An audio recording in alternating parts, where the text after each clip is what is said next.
শহীদ ওসমান হাদির খুনি ফয়সাল করিম মাসুদ ভারতে গ্রেফতার হয়েছেন। এটা আমাদের জন্য একটা গুরুত্বপূর্ণ বিষয় যে 87 দিন পরে হলেও শহীদ ওসমান হাদির হত্যাকারী গ্রেফতার হয়েছে। আপনারা জানেন যে গতকাল শহীদ ওসমান হাদির হত্যাকাণ্ডে জড়িত দুজনকে ভারতে গ্রেফতার করা হয়েছে। ফয়সাল করিম মাসুদ এবং তার সহযোগীকে ভারতে গ্রেফতার করা হয়েছে, এই মর্মে আমরা একটি সংবাদ পেয়েছি। শহীদ ওসমান হাদি হত্যা মামলার তদন্তকারী কর্মকর্তার সাথে আমার কথা হয়েছে। তিনি আমাদেরকে নিশ্চিত করেছেন শহীদ ওসমান হাদির খুনি ফয়সাল করিম মাসুদ ভারতে গ্রেফতার হয়েছেন। এটা আমাদের জন্য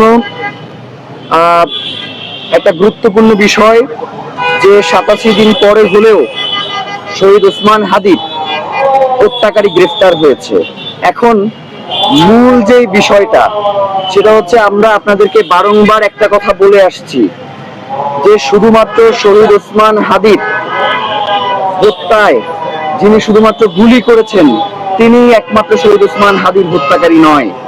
শহীদ ওসমান হাদির হত্যার পিছনে যারা এই শুটারদেরকে ভাড়া করেছে, যারা এই হত্যার পরিকল্পনা করেছে, তাদেরকে আমরা কোনো জায়গায় দেখতে পাচ্ছি না।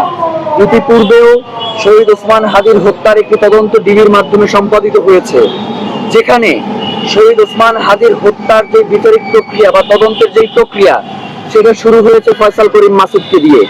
তারা শহীদ ওসমান হাদির হত্যাকাণ্ডকে একটা ধামাচাপা দেওয়ার চেষ্টা করেছে। বর্তমানে এই মামলাটি এই তদন্তভার সিআইডি অধীনে রয়েছে, তারা তদন্ত করছে।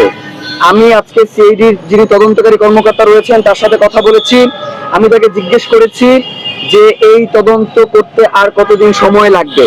তিনি বলেছেন যেহেতু এখন শহীদ ওসমান হাদির হত্যাকারী যিনি গুলি করেছেন তাকে গ্রেফতার করা সম্ভব হয়েছে, সুতরাং আমরা চেষ্টা করছি।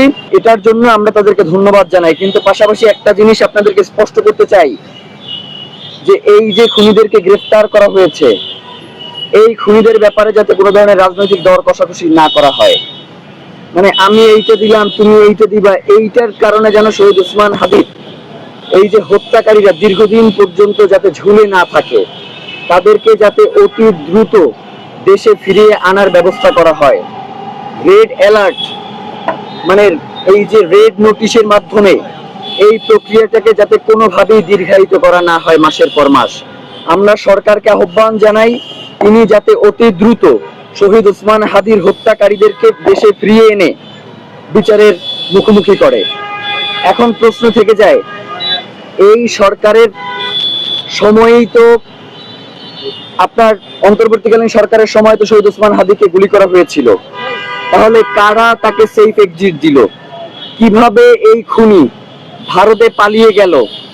কারা এর পেছনে রয়েছে? তাদেরকে অতি দ্রুত চিহ্নিত করে বিচারের মুখোমুখি করতে হবে। ইতিপূর্বেও আমরা দেখতে পেয়েছি যে পুলিশের পক্ষ থেকে বলা হয়েছিল মেঘালয় পুলিশ নাকি শহীদ ওসমান হাদির হত্যার সাথে জড়িত দুইজনকে গ্রেফতার করেছে। পরবর্তীতে মেঘালয় পুলিশ সেটাকে প্রত্যাখ্যান করেছে। বর্তমান সময়ে এসে আমরা দেখতে পাচ্ছি যে গত 2 দিন আগে ডিজিএফআই প্রধান ভারতে সফর করেছে। এরপরে শহীদ ওসমান হাদির হত্যাকারী গ্রেফতার হয়েছে।